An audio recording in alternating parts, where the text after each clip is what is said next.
네, 안녕하세요. 하드페의 친절한 건강기능식품 이야기. 오늘은 항산화 영양소에 대해서 알아보도록 하겠습니다. 여러분, 항산화 영양소 많이 들어보셨죠? 네, 항산화 영양소라고 하면 우리 몸에 말 그대로 산화를 억제해주는, 우리 몸의 산화를 예방해주는 그러한 역할을 하는 영양소라고 이해하시면 됩니다. 과연 산화라는 것이 무엇일까요? 여러분들 프리라디칼, 유해산소, 활성산소라는 얘기를 들어보셨죠? 네, 유해산소, 우리 몸에 해를 일으킬 수 있는 그러한 물질이라는 의미를 내포하고 있죠. 그렇다면 이 유해산소, 활성산소가 어떻게 발생하게 되는지, 어떤 과정에서 발생을 하게 되는지, 그리고 이런 유해산소가 어떤 또 그 경로를 통해서 우리 몸에 피해를 산화를 유발시키는지 이런 부분들에 대해서 살펴보고, 그리고 이제 유해산소를 억제할 수 있는 그 항산화 영양소의 기능과 필요성, 그리고 섭취할 수 있는 방법들에 대해서 여러분들께 오늘 전달해 드리도록 하겠습니다. 우리 사람은 생명활동을 유지하기 위해서 호흡을 하게 됩니다. 산소가 반드시 필요하다는 것이죠. 산소는 우리 체내에서 이제 에너지를 발생시키는 과정에서 에너지를 발생시켜야만 제가 활동도 하고 저희 신체 기관도 이렇게 기능을 다 하겠죠. 그래서 이 과정에서 산소가 이제 사용이 되는데요. 화면에서 보시는 것처럼 우리가 이제 호흡을 통해서 산소를 들이마십니다. 산소를 들이마시면 혈관을 통해서 우리 몸을 구성하고 있는 세포에 이 산소가 전달이 되고, 이 산소가 그 에너지를 발생시키는 과정에 참여를 하게 되는데, 여기서 이제 바로 유해산소가 발생을 하는 겁니다. 그리고 이제 이 과정에서 산소는 이산화탄소, 우리 세포 내에서 이산화탄소가 배출이 되고, 이산화탄소는 역시 다시 폐로 가서 이제 밖으로 이제 내보내게 되는 건데요. 세포 내에서 에너지 대사 과정 중에서 산소가 어떤 변화를 일으키는지 다음 화면을 보시면, 정상적인 산소 원자의 경우에는 지금 보시는 것처럼 노란색으로 표시되어 있는 전자가 쌍을 이루고 있습니다. 이게 정상적인 산소인데요. 이제 우리가 에너지를 생성하는 과정에서 산소가 사용되면서 전자를 하나 잃어버리게 됩니다.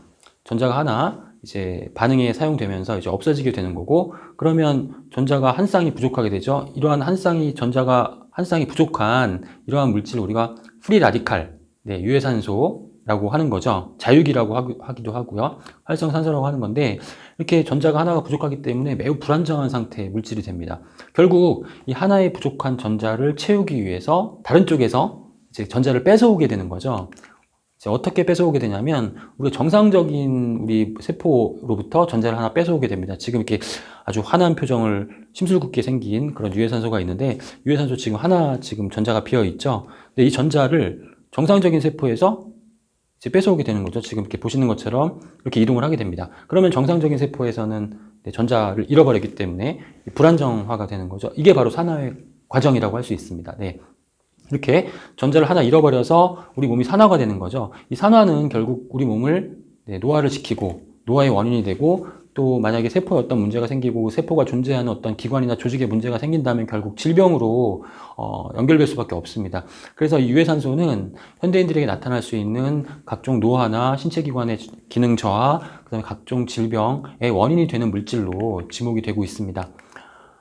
그래서 이제 여기서 필요한 게 뭐냐면, 이제 유해산소가, 활성산소가 우리 정상적인 세포를 공격해서 산화를 시키기 전에 유해산소가 필요로 하는 그런 전자를 전달해 줄 수 있는 물질이 있다면, 이러한 유해산소가 우리 세포를 공격하지 않겠죠. 이러한 역할을 하는 것을 우리가 항산화제, 항산화 영양소라고 합니다. 결국 유해산소가 우리 몸을 산화시키는 영향을 주기 때문에 이 산화를 억제한다는 의미의 그런 항산화라는 그런 표현을 하게 되는 거죠. 우리 몸의 산화를 억제하고 유해산소로부터 우리 몸을 보호하기 위해서는 항산화 영양소를 충분하게 섭취해 주실 필요가 있고요. 잘 알려져 있는 항산화 영양소로는 과일과 채소에 들어있는 그런 다양한 식물 영양소, 비타민C나 비타민이나 베타카로틴, 셀레늄, 몰리브덴, 코엔자임 Q10 등이 우리에게 꼭 필요한 그러한 항산화 영양소로 알려져 있습니다. 그리고 또 이제 이 항산화 영양소는 우리가 호흡을 통해서 산소를 사용했을 때 이제 그 유해산소로 바뀌면서 우리 몸을 산화시키는 그러한 과정을 억제해주는 그런 기능을 하게 되는데, 중요한 점은 유해산소는 지금 보시는 그런 다양한 그 환경, 영향에 의해서 그 수가 급격하게 증가할 수 있다는 것입니다. 자외선이나 환경오염, 또 스트레스, 정크푸드 등과 같은 이러한 조건들에 의해서 유해산소가 급격하게 증가를 하게 되고, 지금 보시는 것처럼 정상적인 세포가 유해산소의 공격을 받게 되면 세포막이 손상을 입게 되는 거죠. 그래서 세포가 파괴가 되고, 또 우리 신체 조직 기관에 악영향을 주게 되는 것입니다. 우리가 이제 사과를 깎아 놓으면 시간이 지나면 사과가 갈변을 하죠. 이게 산소에 의해서 산화가 되는 과정인데요. 지금 산화에 영향을 줄 수 있는 그러한 요인들을 한번 정리해 보겠습니다. 방사선이나 환경오염, 자외선, 또 운동 역시 우리 건강에는 도움이 되는 활동임에도 불구하고 산소의 소비량이 늘어나기 때문에 비례해서 유해산소도 증가할 수 있다는 점. 그렇기 때문에 운동을 하시는 것도 좋지만 운동하실 때에는 항산화 영양소의 섭취량을 증가시켜 주시는 것이 필요하다. 그리고 이제 지금 보시는 것처럼 사과가 계속 이제 산화가 되고 있습니다. 흡연이나 스트레스, 또 자외선에 의해서도 유해산소의 발생량이 증가할 수 있게 되고요. 그다음에 과로나 음주 등과 같은 조건들도 역시 유해산소를 급격하게 증가시켜서 우리 몸의 산화를 촉진시키는 그런 역할을 하기 때문에 이러한 생활 환경이나 생활 습관들을 개선하는 것도 역시 유해산소로부터 우리 몸을 보호하고 건강을 유지할 수 있는 그러한 방법이다라는 부분도 기억을 해 주셨으면 좋겠습니다. 그리고 이제 결국은 우리 몸이 산화가 되면 이제 산화 스트레스가 생기게 되는데요. 이 산화 스트레스는 정상적인 그런 현대인들 건강에서 노화를 유발시킨다거나 노화를 촉진시킨다거나 아니면 지금 보시는 여러 신체 기관의 그런 문제점들을 야기시키게 됩니다.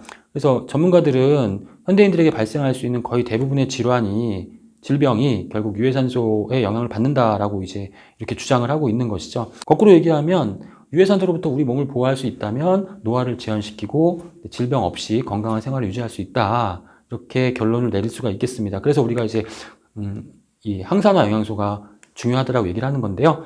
네, 항산화 영양소는 우리 몸에서 만들어내지 못하기 때문에 외부의 그런 어떤 음식으로부터 섭취해야 되는 그러한 항산화 기능을 가지고 있는 영양소를 우리가 항산화 영양소라고 하고요. 그 다음에 우리 체내에서 이 유해산소 활성산소로부터 우리 몸을 보호하기 위해서 이제 항산화 기능을 가지고 있는 그런 물질을 만들어내기도 합니다. 이러한 성분들을 우리가 항산화 효소라고 합니다. 항산화 효소에 우리 몸에서 만들어지는 항산화 효소의 원료가 되는 그러한 성분들이 각종 무기질, 셀레늄이나 몰리브덴 등을 들 수가 있는 거고요. 그다음에 베타카로틴과 같은 이러한 카로티노이드들도 역시 항산화 기능을 가지고 있기 때문에 과일과 채소의 섭취를 통해서 이러한 항산화 영양소를 충분하게 섭취하시는 것이 아주 중요합니다.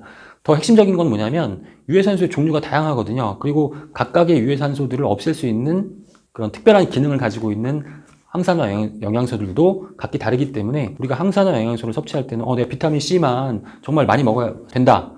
이 부분이 아니라 다양한 항산화 영양소를 골고루 섭취하시는 것이 중요합니다. 현대인들의 건강에 있어서는 항산화 영양소가 정말 가장 중요하다라는 그런 강조를 항상 제가 드리는데 다양한 종류의 항산화 영양소를 골고루 충분하게 섭취하는 것이 우리 몸의 산화를 억제하고 건강한 생활하는 데 도움이 된다는 점, 항산화 영양소가 그래서 중요하고 평소에 충분한 양의 항산화 영양소를 섭취를 하시려면 과일과 채소를 많이 드셔야 되는데 그게 이제 사실 여의치가 않다면 항산화 영양소가 충분하게 포함되어 있는 건강기능식품을 섭취하시는 것도 우리 건강 유지에 도움이 될 수 있을 것입니다. 감사합니다.